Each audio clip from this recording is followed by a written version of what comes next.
আসসালামু আলাইকুম দর্শক।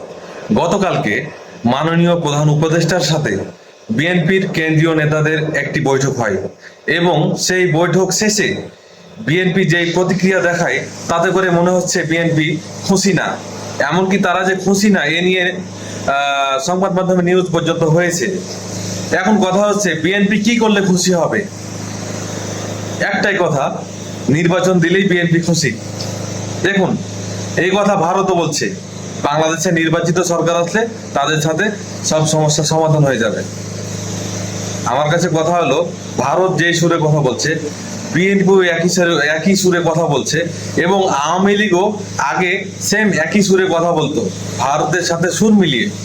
আমার কাছে কথা হচ্ছে, কি ব্যাপার, সবাই কেন ভারতের পা চাচ্ছে? সবাই কেন ভারতের লিগেসিতে বাংলাদেশের রাজনীতি করতে চাইছে? আমার মাথায় আসে না।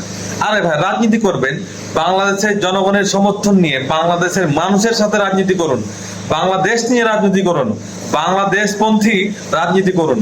কোনো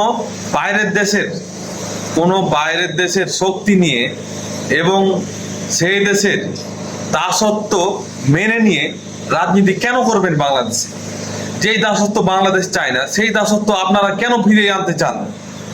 বাংলাদেশের বেশিরভাগ মানুষই অ্যান্টি ইন্ডিয়া। মনে রাখবেন, এই অ্যান্টি ইন্ডিয়ান মানুষগুলোকে ধোঁকা দেওয়ার চেষ্টা করবেন না, না হয় আপনাদেরও একই পরিণাম হবে যেই পরিণাম আগের স্বৈরাচার দলের হয়েছিল।